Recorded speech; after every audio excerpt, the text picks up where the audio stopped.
Alors, bonsoir à toutes et à tous, Shavua Tov. Avec l'aide de Dieu et votre permission, on va étudier un morceau de Rabbi Nathan, de l'Ikouta Halachot. Il nous dit que il y a un commandement qui est relatif à la lecture du schéma. Le schéma, on le lit le matin, on le lit le soir, donc 2 fois par jour. Et aussi, des fois aussi pour quand on va, avant d'aller dormir, on fait le schéma aussi.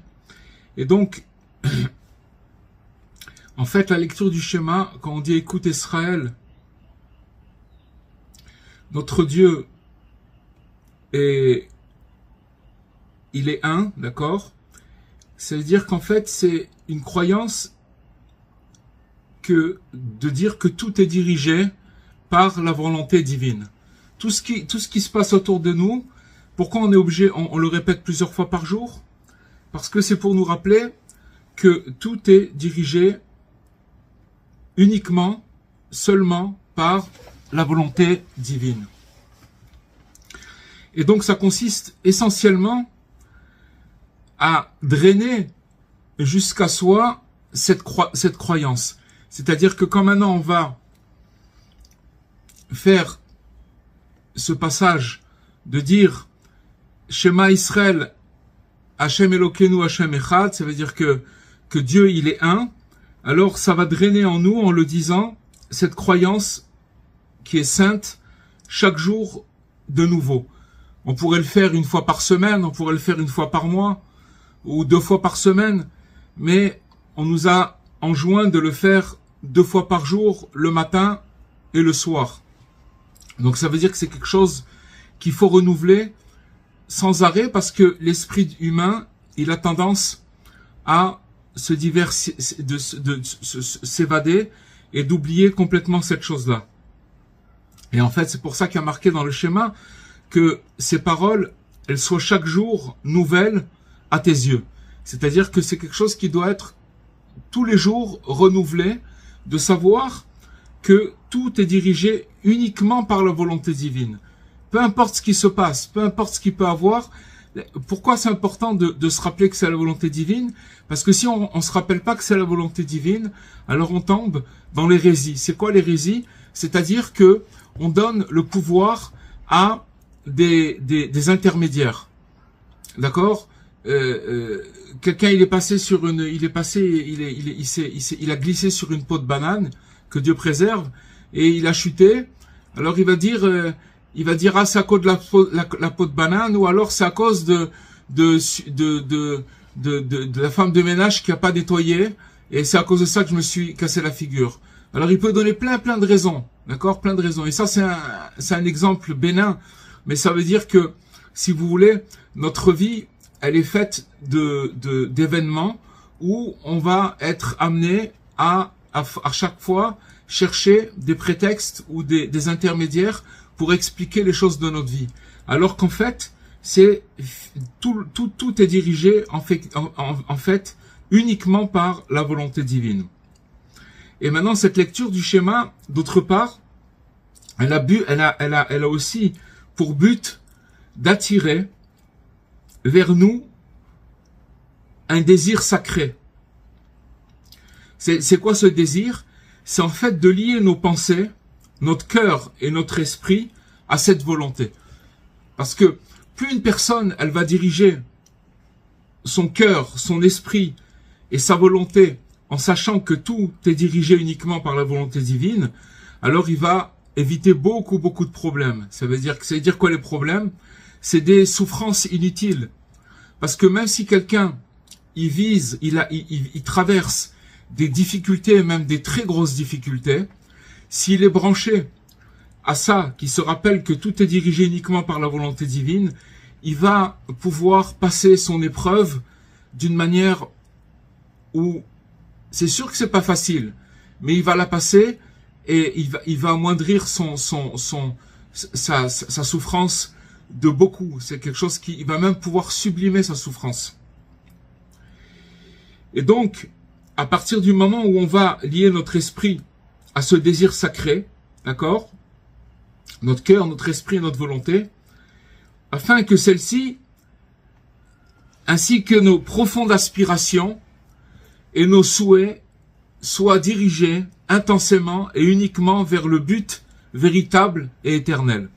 C'est-à-dire qu'à partir du moment où on va se focaliser en sachant que tout est dirigé uniquement par la volonté divine, automatiquement, on va aussi se diriger, c'est-à-dire qu'on va, nos aspirations, elles vont changer complètement dans la mesure où si tout est dirigé par la volonté divine, ça veut dire que maintenant, je vais diriger mes souhaits uniquement vers le but véritable et éternel. Éternel, ça veut dire pas en considérant qu'il y a, après ce monde, qu'il y a une continuité, qu'il y a un but dans ce monde. C'est pas, le monde, c'est pas un but en soi. C'est juste un passage pour arriver à acquérir le monde de la vérité, le monde futur. Et donc cette lecture du schéma, elle vise aussi à nous éveiller et à nous renforcer chaque jour de nouveau dans notre volonté pour le sacré. D'accord? C'est quelque chose qui va amener à nous renforcer dans le sacré à chaque fois de plus belle.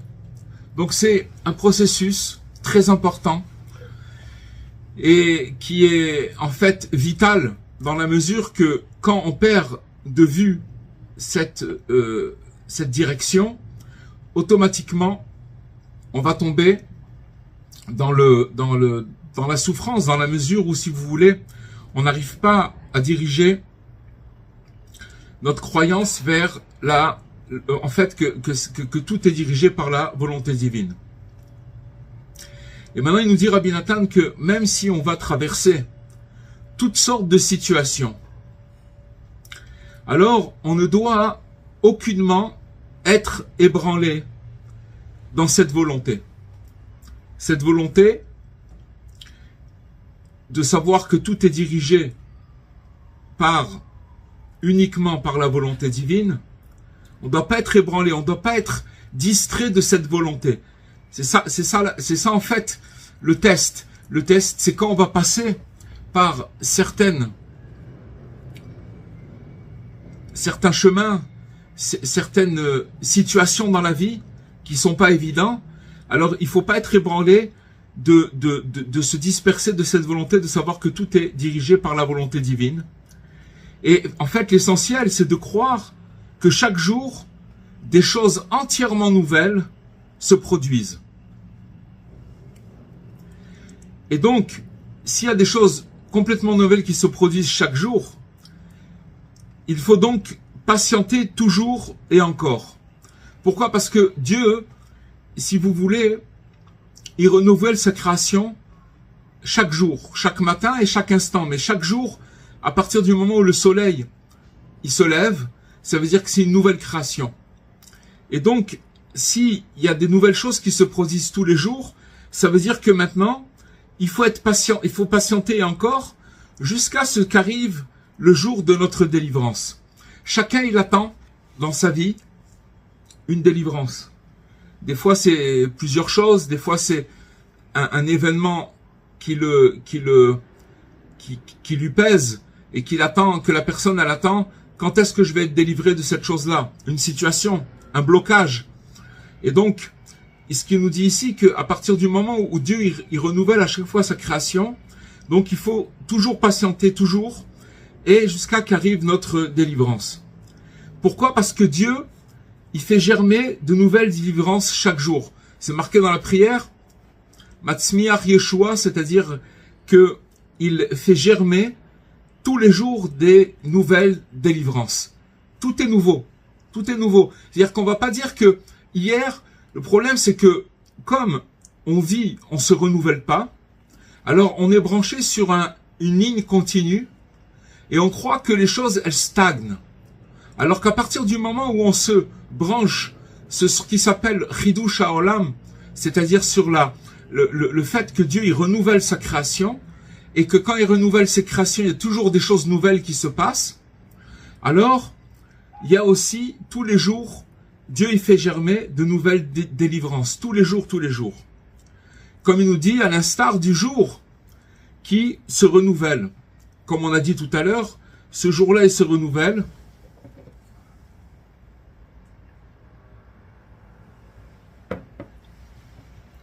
Et donc, quand un nouveau jour il se renouvelle, il y a un surcroît de sainteté qui émerge d'en haut.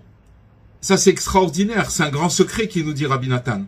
C'est-à-dire que maintenant que tous les jours, par exemple, si vous prenez aujourd'hui, lundi, d'accord, matin, alors il y a eu un surcroît de sainteté qui vient d'en haut, qui n'a pas eu le jour d'avant. Ça veut dire que... Et demain matin, quand le jour va se lever, alors il y a encore un surcroît de sainteté qui n'a pas eu aujourd'hui, lundi. Vous comprenez ce que ça veut dire? Ça veut dire que maintenant, à partir du moment où Dieu, il envoie un surcroît de sainteté tous les jours, ça veut dire que maintenant, il fait émerger chaque jour des nouvelles délivrances. C'est pour ça que il faut patienter toujours et encore. Patienter parce que ça va arriver, la délivrance elle va arriver. Mais maintenant la différence elle est comment? C'est que si quelqu'un, il n'est pas branché là-bas, et qu'il espère pas, qu'il patiente pas, alors même s'il reçoit sa délivrance, il peut même pas la voir. Ça veut dire qu'il va pas l'apprécier. Il va pas l'apprécier. Ça va lui passer à côté. Alors que quelqu'un qui cherche la différence, qui espère, qui patiente et qui espère, alors il y a un jour où il va recevoir sa délivrance. Pourquoi? Parce que le fait que Hachem, il amène un surcroît de sainteté qui émerge tous les jours d'en haut, alors c'est seulement pour cette raison que Dieu il maintient le monde qu'il a créé. Vous vous rendez compte ce que ça veut dire? C'est-à-dire qu'en fait, tous les jours, il y a quelque chose de nouveau, et que s'il n'y avait pas quelque chose de nouveau, Hachem il recréerait pas le monde tous les jours. Il démissionnerait, il arrêterait de faire tourner le monde. Le fait qu'il y a encore un jour, et encore un jour, et encore un jour, ça veut dire que Dieu il a amené un surcroît de sainteté qui est venu d'en haut, et qui fait émerger des nouvelles délivrances. Et qui va nous renouveler tous les jours, dans sa bonté, chaque jour, l'œuvre de sa création. Il va renouveler tous les jours l'œuvre de sa création. Ça veut dire quoi l'œuvre de sa création? C'est pas qu'il a renouvelé le monde, c'est sûr qu'il a renouvelé. Mais en plus de ça, qu'il a, si vous voulez, il a amené un surcroît de sainteté, d'accord, dans ce jour-là qui est arrivé. Et tout ça, il le fait pourquoi? Pour nous éveiller, à nous renouveler jour après jour dans des désirs nouveaux et intenses pour Dieu. Donc ça veut dire qu'en fait, tout ça, il le fait pour qui? Il le fait pour nous tous. C'est-à-dire que Dieu, il renouvelle sa création chaque jour pour que nous, on puisse se renouveler. C'est-à-dire qu'en fait, ça veut dire si on participe pas à ça, alors on passe à côté, on se renouvelle pas. Le fait de savoir qu'il y a un renouveau tous les jours, et que c'est ce surcroît de sainteté qui amène des nouvelles délivrances, c'est ça qui fait qu'on peut patienter, et c'est ça qui fait qu'on va recevoir notre délivrance. C'est quelque chose de très très fort. Et en fait, il nous dit Rabbi Nathan que cette idée qu'on vient d'évoquer, on la retrouve, c'est en fait le thème de la purification des personnes qui sont devenues impures et qui dépend des jours. Il y a dans la Torah plusieurs sortes d'impuretés, et pour devenir pur, alors il y a des impuretés qui disparaissent au bout d'un jour, il y en a qui disparaissent au bout de 7 jours, d'accord? Donc ça demande, plus l'impureté elle est grande, plus, si vous voulez, ça va prendre plus de temps. Donc certains, finalement, ils ne doivent attendre que jusqu'au coucher du soleil, c'est-à-dire que leur purification complète, en d'autres termes, leur salut, d'accord, quand on parle de purification, tous les problèmes qu'on peut avoir en nous et des blocages, ça vient d'impureté, d'accord? Donc maintenant, la délivrance, c'est-à-dire qu'on va être libéré de notre impureté, et donc on va être purifié. Donc il y a certaines purifications dont on peut se débarrasser, d'après la Torah, en un jour, d'accord? Et en vérité, la personne, elle retrouve son salut, elle retrouve sa paix. Donc, ça veut dire quoi en un jour? Ça veut dire que si la personne, elle a été impure dans la journée ou le matin, donc la journée d'après, dans le calendrier juif, il commence la nuit. Ça veut dire que le jour d'après, il commence dès que la nuit tombe. D'accord?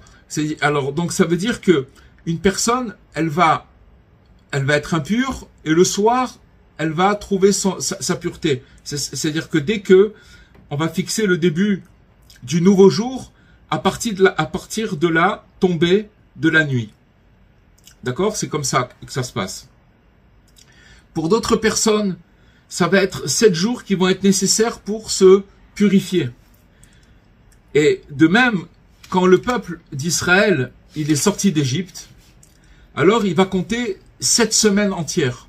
En ce moment, on est en train de compter le Homer, et donc c'est 7 fois 7, 49, 7 fois 7 semaines, d'accord, jusqu'à mériter le don de la Torah. C'est-à-dire qu'en fait, ce qui s'est passé, c'est que, on l'a expliqué beaucoup de fois, mais on va le réexpliquer encore maintenant, c'est que quand, en fait, il devait rester plus de 400 ans esclave en Égypte. Mais Dieu, il a vu que il pouvait pas tenir tant de temps, et qu'il y a un moment où il a fallu les faire au bout de 200 et quelques années, il a fait sortir le peuple. C'est-à-dire qu'en fait, ils avaient besoin de plus de 400 ans pour pouvoir se purifier et pour pouvoir sortir d'Égypte. Mais comme Dieu, il a dit, il a vu qu'ils allaient rentrer dans la 50e porte d'impureté, il a dit, s'ils rentrent dans la 50e porte d'impureté, ils pourront plus sortir. Donc ce que je vais faire, c'est que je vais les faire sortir. C'est ce qu'on célèbre le premier soir de Pessah, quand on fait le Seder, c'est-à-dire qu'on reçoit un esprit, on reçoit une lumière très très grande, qu'en vérité, on n'a pas acquis par nos efforts. Puisque si on était resté un peu là-bas, encore en Égypte, on n'aurait pas pu sortir du tout. Donc Dieu, il nous a fait, comme on dit, une réduction. Il nous a dit, allez, sortez. Et ils étaient aux 49e porte de l'impureté. Et là, ils sont sortis avant de tomber dans la 50e porte. Et à partir de ce moment-là, le lendemain de Pessah, c'est-à-dire quand on célèbre le Seder de Pessah, le deuxième soir, le lendemain, on commence à compter le premier jour du Homer. Le premier jour du Homer, ça veut dire, c'est-à-dire que on va, en fait, l'essentiel, ça sera de se renforcer durant cette période où l'on ne mérite pas encore d'accéder à notre pleine pureté. On n'a pas encore ce mérite-là. Pourquoi? Parce que il faut l'acquérir, cette pureté. Comment on va l'acquérir? Excusez-moi. On va l'acquérir en passant par des états où on va nous mettre à l'épreuve, où on va nous faire montrer notre condition, on va nous faire montrer le côté animal qui est en nous, d'accord? Et à ce moment-là, si la personne, elle est patiente, elle attend et elle se révolte pas, alors peut-être petit à petit, chaque jour de ces 49 jours qu'on va compter pendant le Homer, il va acquérir une petite parcelle, il va acquérir quelque chose qui, doucement, c'est comme un puzzle. Quand il va arriver au 49e jour, qui est les 49 degrés de pureté, tous les jours, il va accéder à un degré, il va accéder, mais c'est-à-dire que par rapport à la libération du premier jour qu'on est sorti d'Égypte, qu'on célèbre le sort de Pessah, ça on l'a reçu gratuitement. Maintenant on va, si vous voulez, c'est comme si on nous a donné un prêt et que maintenant il va falloir le rembourser. D'accord? On nous a donné, on l'a donné, et quand on l'aura remboursé, ça va nous appartenir. Donc on va accéder à notre pleine pureté qui est comparable au don de la Torah. Et donc il va falloir se donner courage, se redonner courage, jour après jour, par des désirs nouveaux. Regardez ce qu'il dit Rabbi Nathan. Des désirs nouveaux, ça veut dire que maintenant, on va nous mettre en face de nous un miroir. D'accord? Un miroir où on va voir qu'on n'est pas très reluisant. On n'est pas très reluisant. Et donc, si vous voulez, à ce moment-là, ce qu'il va falloir, c'est intensifier, c'est renouveler des désirs nouveaux et intenses pour la sainteté. Ok, je suis comme je suis. C'est vrai que je ressens toutes sortes de passions, de tendances, où je suis tiré par là et par là, mais je lâche pas les désirs nouveaux. Ça veut dire qu'en vérité, je continue à vouloir la sainteté, malgré, si vous voulez, les zones de turbulence dans lesquelles je vais passer pendant ces 49 jours. Regardez, c'est des jours qui sont pas faciles. C'est des jours qui sont pas faciles. C'est des jours où il faut se tenir tranquille. Et donc, il faut être extrêmement ferme et fort.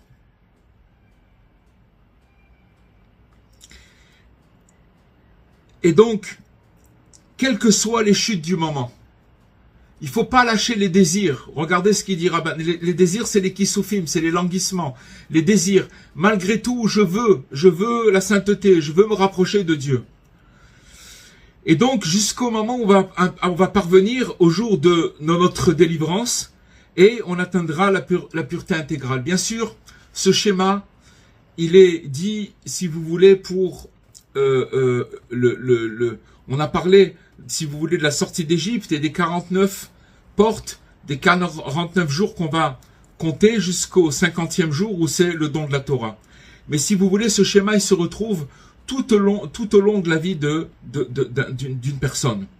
Parce qu'en fait, si vous voulez, il va falloir, quand on passe dans des difficultés, et des fois c'est des déserts, on va passer par des moments où on va être complètement asséché, où on va pas voir du tout l'issue, mais notre travail, ça sera de se renforcer dans les désirs de sainteté, c'est-à-dire de pas lâcher les désirs. C'est la seule chose qu'on peut pas nous prendre.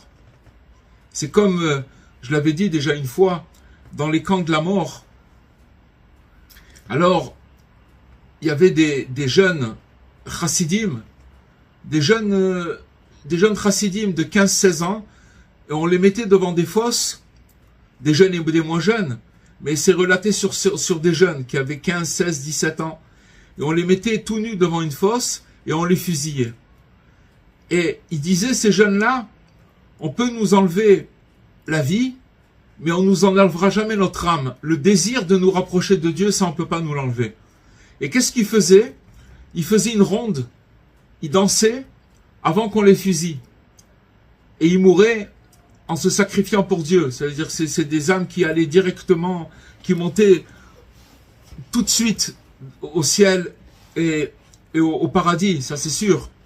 Mais ce que je veux dire par là, ça revient à ce qu'il dit Rabbi Nathan, c'est-à-dire que les désirs, même peu importe si on est violé par le mauvais penchant qui vient essayer de nous désorienter, de nous faire croire qu'on est complètement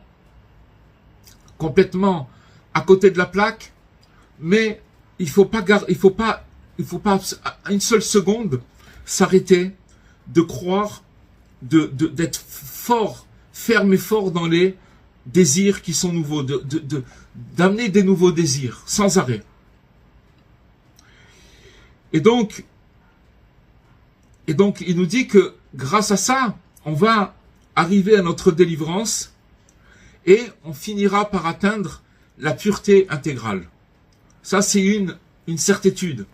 Une certitude. Vous voyez, une personne, elle peut, chacun il se connaît. Chacun il se connaît. Et donc, quand on va commencer à s'introspecter, on va dire, mais je suis tellement loin de la pureté. Mais c'est pas ça le problème. Le problème, c'est pas d'être loin de la pureté. Le problème, c'est d'arrêter de désirer. Parce que quand une personne, elle désire, voilà ce qu'il nous dit. À la fin, c'est sûr qu'il va arriver à une pureté intégrale. Alors ça, on a parlé de ceux qui, si vous voulez, que leur purification, elle se fait en un jour. Il y en a en 7 jours. On a amené le cas de 7 fois 7. Ça veut dire que du peuple en général, d'une manière générale. Et tout ça, en fait, ça rappelle pour chacun de nous, si vous voulez, un processus.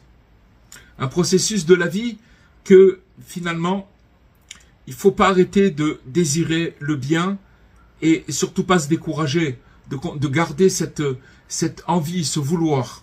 Le vouloir, on peut pas. C'est ça. Rabbi Nathan, il dit dans un autre endroit que c'est ça le principal. C'est de vouloir. De vouloir et de vouloir. Parce que dans les actes, si vous voulez, des fois on est loin du compte. Et on peut être même, des fois, on peut trébucher. Il peut se passer des surprises. Mais si on lâche pas le vouloir, ça c'est quelque chose qu'on peut toujours garder. Maintenant, il va amener encore un autre aspect. Encore si vous voulez, une autre sorte de personne. Et que la fin du processus de purification, alors il aura lieu essentiellement qu'après le coucher du soleil. En d'autres termes, il nous dit Rabbi Nathan, après le décès de la personne.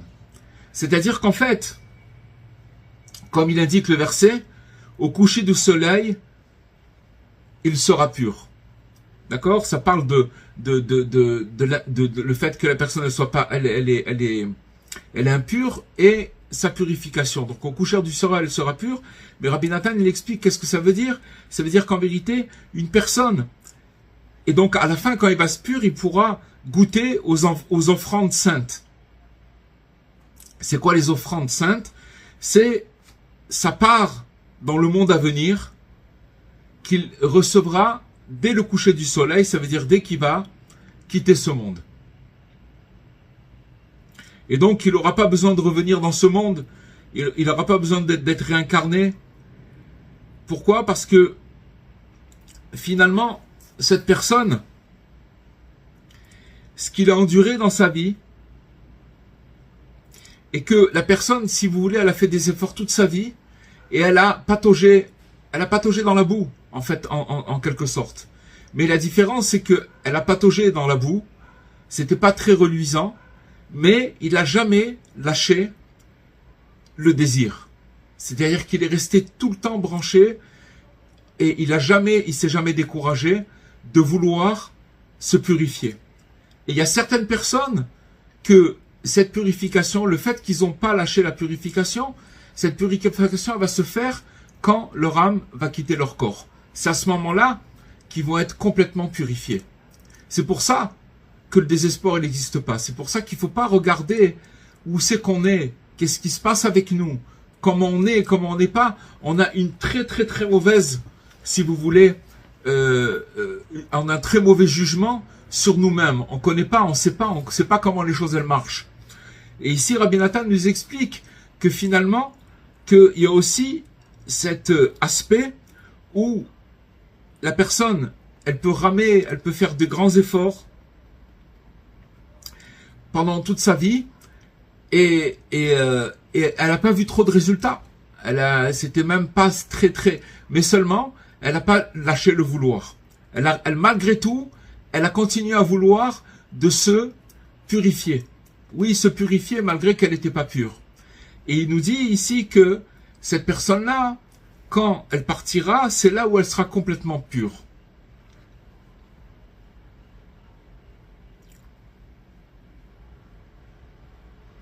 Donc ça veut dire que celui qui ne s'est pas préparé pendant sa vie, ça veut dire quoi qu'il ne s'est pas préparé pendant sa vie?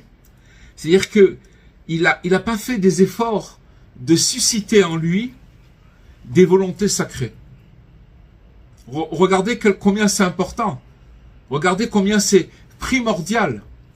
Parce qu'en fait, si vous voulez, on va juger l'homme, on va le juger que là-dessus. On va être jugé que là-dessus. Est-ce que tu as espéré? Est-ce que tu as voulu? Si tu as voulu, même si tu n'as pas réussi, à la fin, tu passes. Tu passes parce que tu as tout le temps voulu malgré tes échecs. Tu as tout le temps voulu malgré toutes les preuves qu'on te donnait que tu n'as pas réussi. Mais tu as continué à vouloir.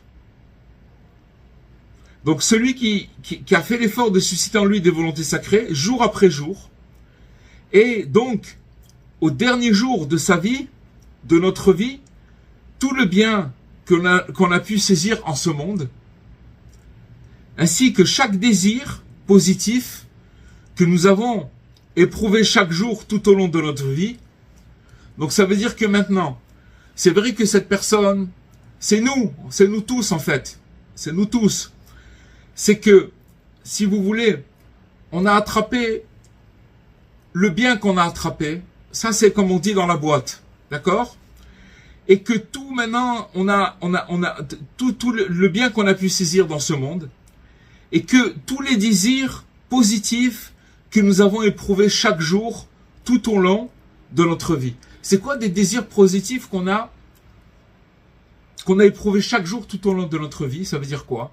C'est-à-dire que maintenant, j'avais des désirs. C'est quoi un désir? Un désir, ça veut dire que c'est quelque chose qu'on n'a pas. Mais je le désire. Alors en général, les gens, si vous voulez, quand ils ont un échec, ils arrêtent de désirer. Dès qu'ils ont un échec, pourquoi? Parce que la providence leur a prouvé, ou la providence, ou la vie leur a prouvé que ils n'y arrivent pas. Mais alors, à ce moment-là, c'est quoi le désespoir? C'est que quand la personne, elle n'arrive pas, elle arrête de continuer à vouloir et elle arrête de désirer. C'est ça la pire des choses. Il n'y a pas pire que ça.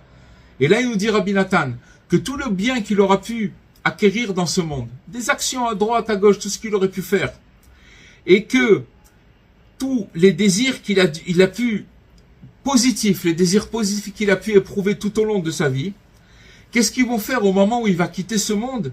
Ils vont venir, ils vont se rassembler ensemble, tous ces désirs et toutes ces actions, pour finalement former notre unique espoir et capital éternel. Voilà ce qu'il a résumé. Il a résumé la vie sous un aspect de ce que ça veut dire de désirer et de vouloir le bien. Imaginez-vous maintenant, on vit dans une société où on nous apprend complètement le contraire. On nous dit où tu es capable d'agir et ton action, elle prouve que tu as fait quelque chose. C'est le monde des saves, c'est le monde de l'action. D'accord? Tu dois agir, tu dois faire. Et si tu as fait, alors tu l'as fait. Et si tu fais pas, tu es un raté, tu as échoué. Alors que là, c'est complètement différent. Même si tu échoues, même si tu as raté, sache une chose, c'est que si tu continues à désirer, ces désirs-là, ils vont t'aider au moment où tu vas quitter ce monde-là. Ça va être capitalisé pour le bien éternel, ça va venir avec toi et ça va continuer à t'aider. Après, dans l'autre monde, ça va continuer à t'aider. Parce que la personne, ça voudra dire que malgré ses échecs, malgré ses chutes, malgré ses déroutes, il s'est pas découragé. Il s'est pas découragé, il a continué à vouloir. Parce que c'est quoi le découragement? Le découragement, c'est une logique. Encore une fois, on vit dans le monde de l'action. On vit dans le monde d'Esav, c'est Ésaü. Ésaü, c'est pour ça que cet exil, il est très très long. Il est très très long, il finit pas. Il est très très très long. Parce que si vous voulez, c'est le monde où l'homme, on lui demande d'agir. Et que s'il agit pas, alors il a raté. Il a raté, il vaut rien du tout. Il vaut absolument rien. Vous voyez, par exemple, prenez quelqu'un qui a passé une année, je sais pas moi, en 3e, 4e, seconde, terminale, d'accord? Il a fait sa terminale, et au bout de sa terminale, il doit passer son bac. Et donc, il a travaillé toute l'année, et il passe l'examen. Au mois de juin, il passe ses examens, etc. Et à la fin de ses examens, il a travaillé, etc. Et il a échoué au bac. Donc il va au tableau, d'accord? Il va dans là où dans l'école où il était, il cherche son nom et tac, il voit échouer. Ça veut dire quoi échouer? Ça veut dire que maintenant toute son année, en quelque sorte, elle est partie à la poubelle. C'est-à-dire que maintenant il doit refaire encore une année pour repasser le bac. Vous comprenez? On ne va pas lui capitaliser ce qu'il a fait. Il doit repasser son examen. Et donc, c'est encore une année d'études. Donc maintenant, alors que si par exemple quelqu'un, il étudie la Torah, même s'il doit passer un examen, peu importe, et que cet examen, il a échoué, mais chaque seconde, chaque mot, chaque minute où il s'est penché sur son texte, où il a étudié, où il a avancé, c'est capitalisé, c'est à lui, c'est terminé. C'est éternel. C'est quelque chose d'éternel. Vous comprenez? Donc voilà le message de Rabbi Nathan, que le principal, si vous voulez, on a parlé au début de la lecture du schéma, c'est que quand on sait que tout est dirigé uniquement par la volonté divine, c'est une source d'énergie extraordinaire et c'est en fait, quand on sait que tout est dirigé par la volonté divine, ça veut dire que maintenant, tout ce qui va se passer avec nous, on sait que c'est Hachem, on sait que c'est lui. Et donc maintenant, c'est ça qui va nous donner la force. Il y a beaucoup de choses dans l'étude de ce soir. Il y a beaucoup d'éléments qui s'enclenchent et qui amènent à d'autres éléments. Il y a beaucoup de choses dans cette étude. Mais finalement, tout ça, c'est pour arriver à renouveler notre désir et notre volonté de se rapprocher de Dieu et de pas se décourager. Ça veut dire de renforcer nos désirs. C'est ça le principal. Dans ce monde, c'est ça le principal. Voilà les amis, si vous avez quelque chose à dire, je mets le micro. J'ai une question, Rabbi. Bonjour, Jean-François. Bonsoir à tous, bonsoir Rabbi. On a parlé comme des 7 semaines là, qui nous amènent au don de la Torah. Et est-ce que c'est possible de notre vivant, même si on n'est pas un sadique, de goûter aux attributs, de peut-être Bina, Okma? Est-ce que c'est ça la 50e jour? Est-ce qu'on peut le connaître de notre vivant? C'est juste quand Mashiach va arriver qu'on peut goûter à des attributs divins plus élevés.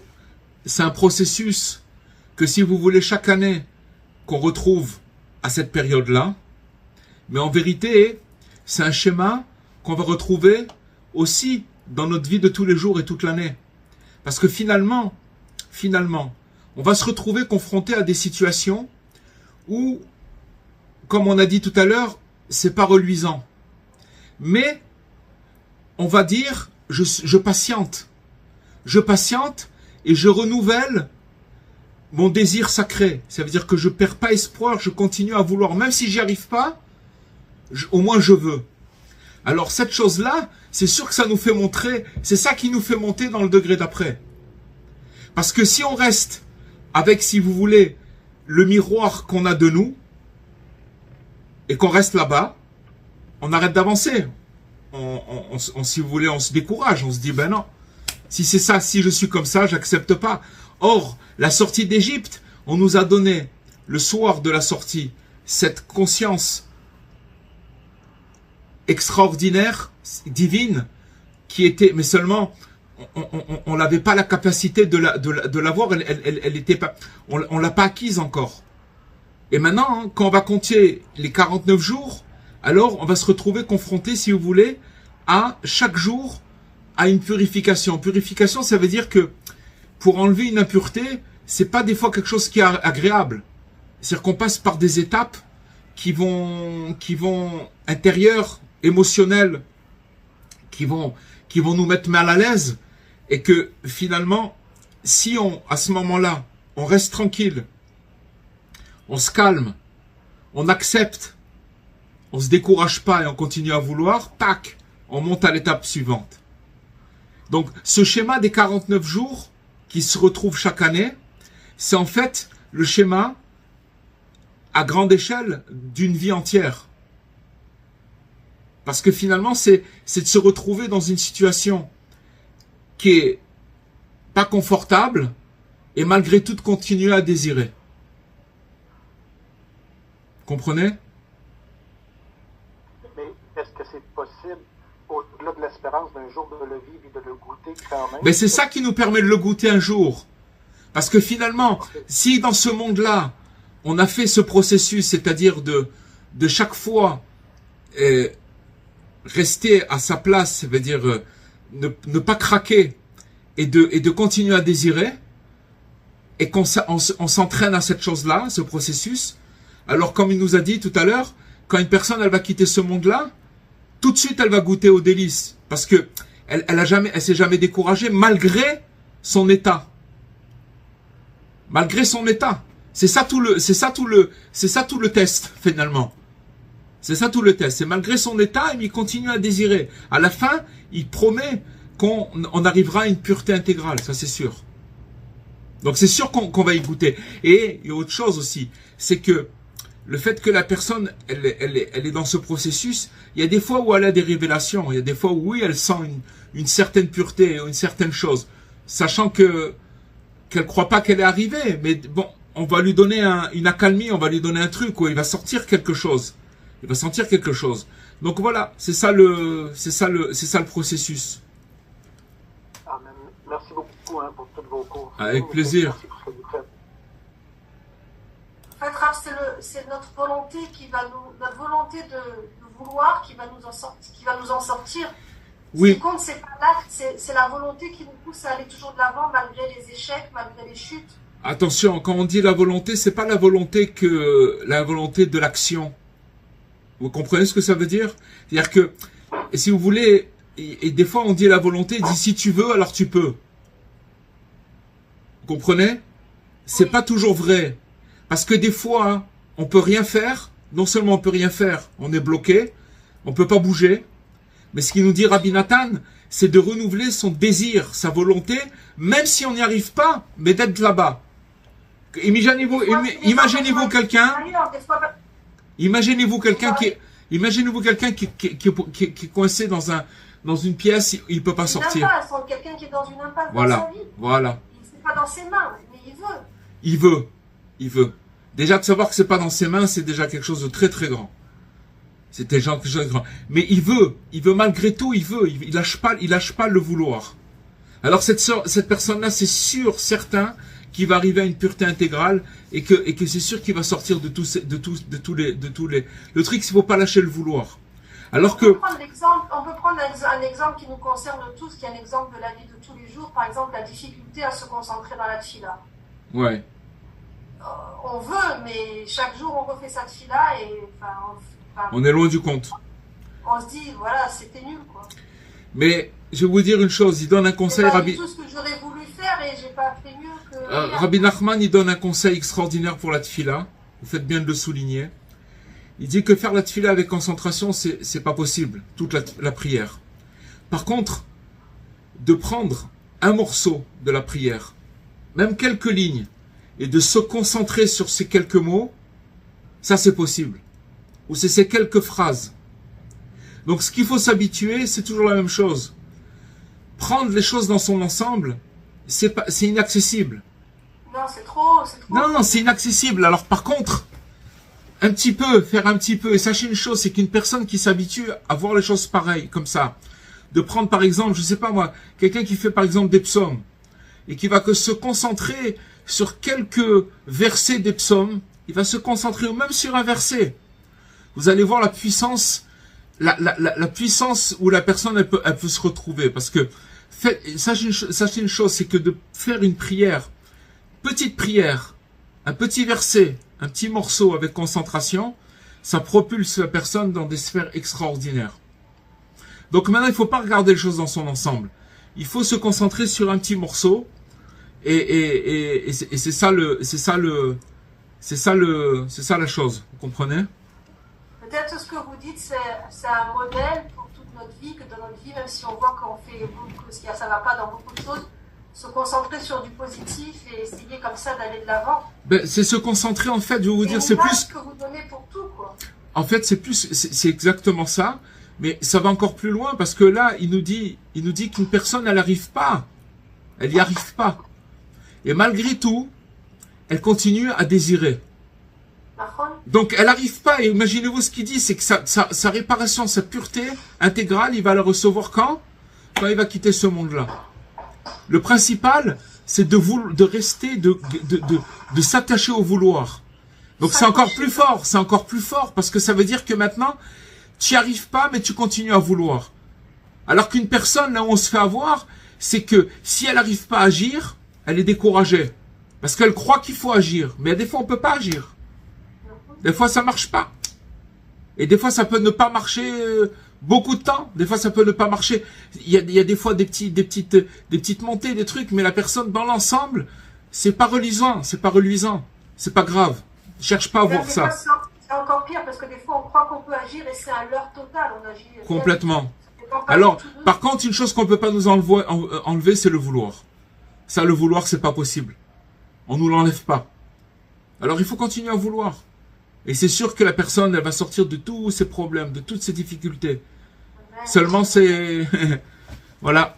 Rabbi Nathan, il parle, je veux dire, Rabbi Nathan, il y a les deux côtés. Il nous fait montrer la guerre qu'il y a dans cette vie impitoyable, que c'est une guerre à mort. Et il nous fait montrer l'autre côté, que c'est possible. Seulement, il ne faut pas se décourager. En fait, il nous fait rentrer dans le décourage pas, le désespoir n'existe pas de Rabbeinu. Mais il nous le fait vivre. On le vit. On le vit. Et il y a les deux côtés. Il nous leurre pas. Il nous fait montrer comment aller le truc. Mais seulement, il y a le médicament. Il y a le médicament. C'est pas facile. Comment? C'est ça la force, c'est qu'on nous dit le émettre, on nous leurre pas. Voilà. C'est C'est pas facile. On n'a pas dit que c'est facile. Mais seulement celui qui va accomplir ça, qui va se mettre au travail, qui va travailler là-dessus, qui va développer sa émouna, qui va développer sa croyance. Parce que n'oubliez pas qu'on a commencé sur quoi? On a commencé sur la lecture du schéma, qui parle de l'unicité d'Hachem. Ça veut dire que tout est dirigé par la volonté d'Hachem. Il n'y a rien d'autre. Donc ça veut dire ça c'est le début, c'est la concentration, c'est ça le truc. Donc quand une personne elle sait que tout est dirigé par Hachem, alors même s'il va passer des difficultés, il sait que c'est Hachem. Et lui, ce qu'il va faire, il dit, ok, j'ai des difficultés, c'est Hachem, c'est pour mon bien. Si maintenant je n'ai pas accédé à telle et telle chose, ça veut dire que c'est pour mon bien. Ça veut dire que c'est pas Hachem, il veut pas. C'est que pour l'instant, c'est comme ça. Et donc, je suis content, et c'est très bien, mais je désire avoir, je désire, je lâche pas le désir. C'est ça le truc. Donc Rabbi Nathan, il amène un truc, c'est extraordinaire. Il y a les deux côtés. Comme vous avez dit, il nous leurre pas, il nous raconte la vérité. Voilà.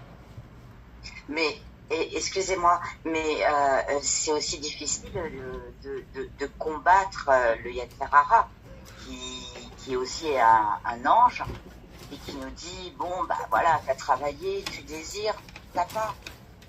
Allez, laisse tomber. D'accord? C'est vrai. C'est hyper difficile là, c'est difficile quand on n'a pas étudié ce qu'on a étudié ce soir. Mais oui. quand Rabbi Nathan nous dit, rien qu'avec ton désir, même si tu arrives, parce que je vais vous dire pourquoi c'est difficile. C'est difficile parce que la personne, elle continue à croire qu'il faut agir. Alors elle est complètement explosée à cause de ça. Comme elle voit qu'elle n'arrive pas à agir, elle est cassée. Mais on n'a pas besoin d'agir. Si on peut, on le fait. Ça veut dire qu'on nous a laissé le faire du ciel. Et si on peut pas, alors on désire le faire. Mais on s'accroche au désir de toutes ses forces. Et à la fin, on y arrive. Vous comprenez la différence, Chava? Ouais. C'est-à-dire que maintenant, d'où elle vient cette difficulté dans laquelle on vit?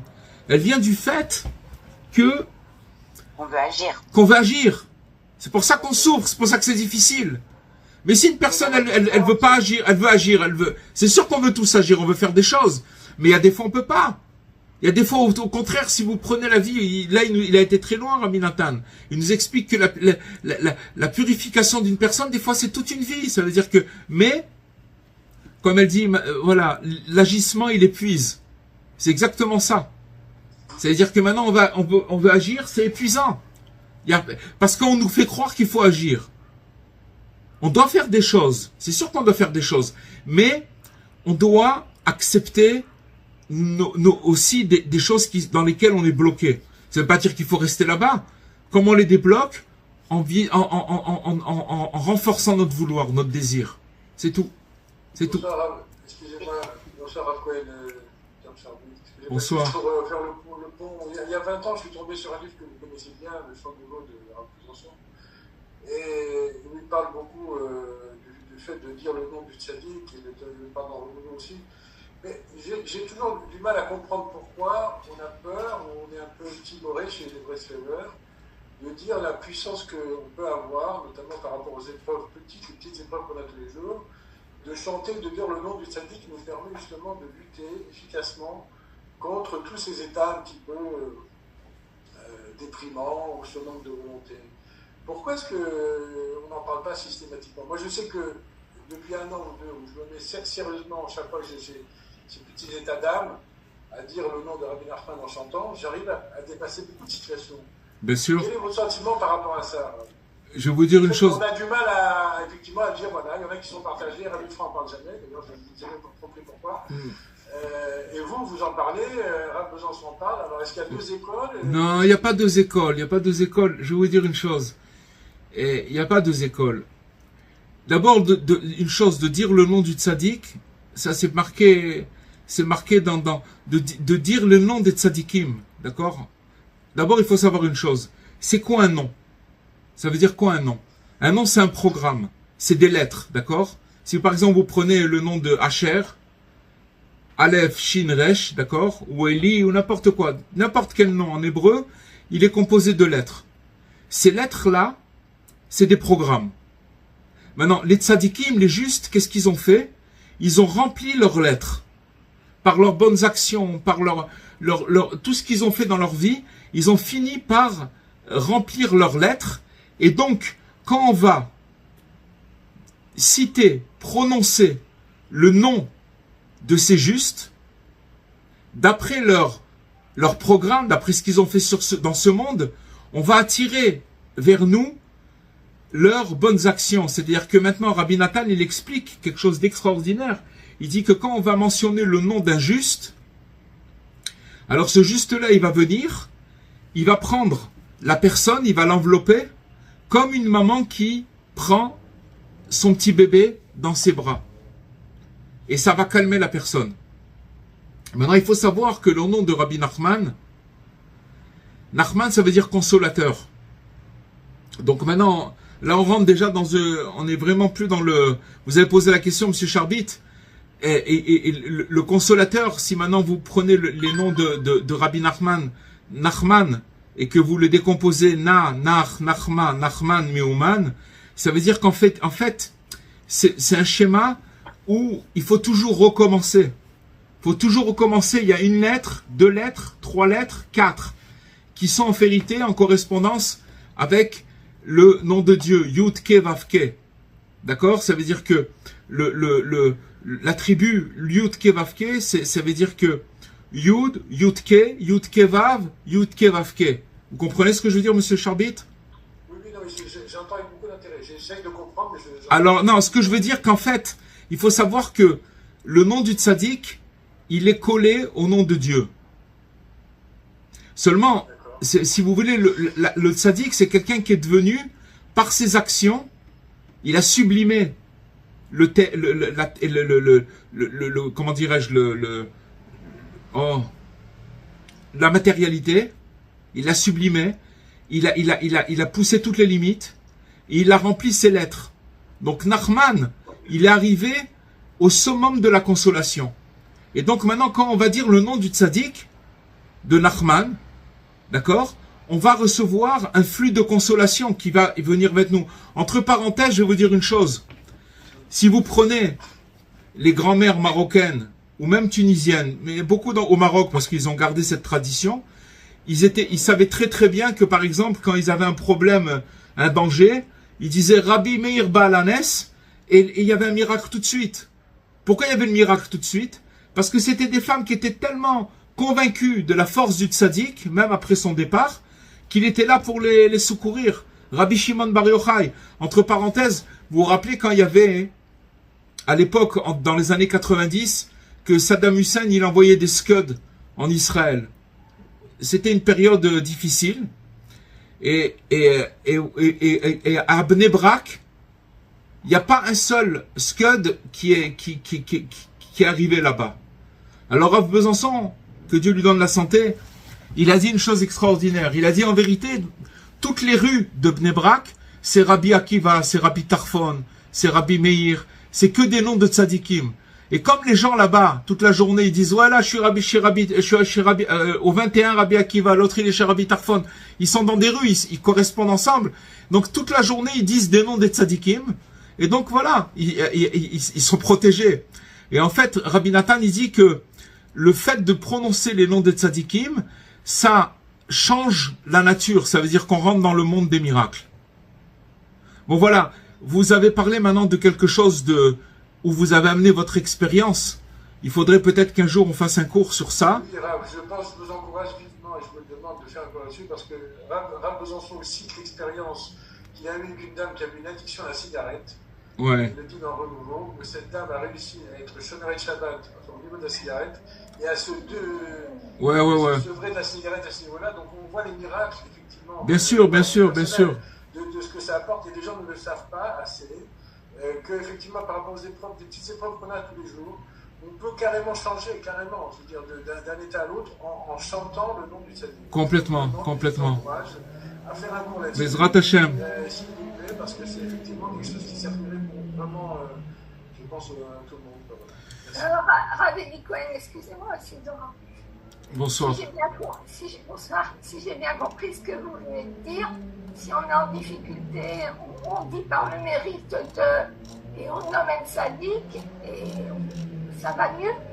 Évidemment. Évidemment, parce que c'est quelque chose, si vous voulez, encore une fois, le nom du tzaddik, c'est le nom lui-même du tzaddik, on fait référence à une vie où la personne elle s'est donnée complètement, où le tzaddik il s'est donné complètement, où il a sublimé tout, il s'est dépassé complètement, et donc si vous voulez encore une fois, il a rempli les lettres de son nom. Donc évoquer ce nom-là, c'est pour ça que quand le jour quand on fait la circoncision d'un petit bébé, c'est quelque chose de très important, qu'au moment où on donne le nom du petit bébé, on donne une charité. Le papa qui est papa du bébé, il doit lui donner un don, il doit donner une tzedaka au moment où il donne le nom de son fils. Et quand il va faire ça, si vous voulez, il va donner la possibilité, le potentiel du nom auquel il va donner à son fils. Parce qu'on donne toujours des noms hébraïques, d'accord, des Moshe, Shimon, Réhouven, tout ça c'était des grands. Et donc, si vous voulez, on espère que ce petit enfant, il va pouvoir développer les lettres comme le tzaddik qui les a développées. Et donc, le nom lui-même, il a une influence sur la personne. Parce que, si vous voulez, c'est un programme où il va être dirigé vers cette chose-là. Ça veut dire, c'est quelque chose qui va l'aider. Vous comprenez? Alors c'est sûr que encore une fois de citer le nom d'un tzaddik et du tzaddik, c'est quelque chose de très très important et de très fort. Mais bon, Bezrat Hashem, j'espère que on pourra en parler comme il dit Monsieur Charbit et en faire un chiour, quelque chose de. Mais juste je voudrais dire à Monsieur Charbit que le Rav il fera le signale également en disant tout simplement. Moi, par exemple, ça fait quelques années maintenant que je suis Breslever et que j'allume une veilleuse tous les jours et je m'attache au tzaddik tous les jours. Et quand on fait notre prière le matin, il y a aussi à Arigné, Mekasheret Atzmi, les Rabbeinu Akadosh, etc. Donc on s'attache tous les jours et on dit tous les jours le nom du tzaddik. C'est vrai, Chava, ce que vous dites, c'est vrai, c'est truc. Mais ce qu'il dit Monsieur Charbit, si vous voulez, c'est de prendre le nom du tzaddik et de le dire et de le chanter. Et ça, ça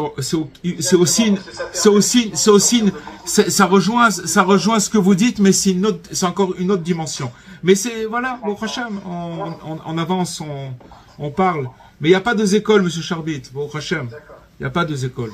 Au Hachem. Juste une dernière question, excusez-moi, Rabbi Cohen.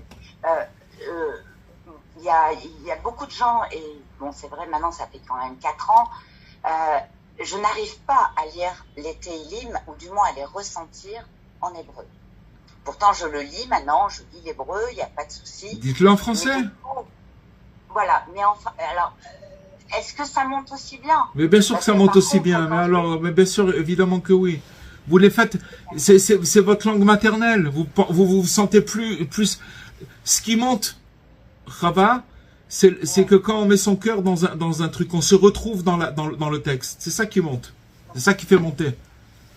Parce que en français, je vis le. Alors c'est ça qu'il faut faire. C'est ça qu'il faut faire. C'est très bien. C'est très très bien. Les prières en français, les télim en français, tout ça, c'est très très bien. Ça monte, c'est très bien. Bezrat Hashem.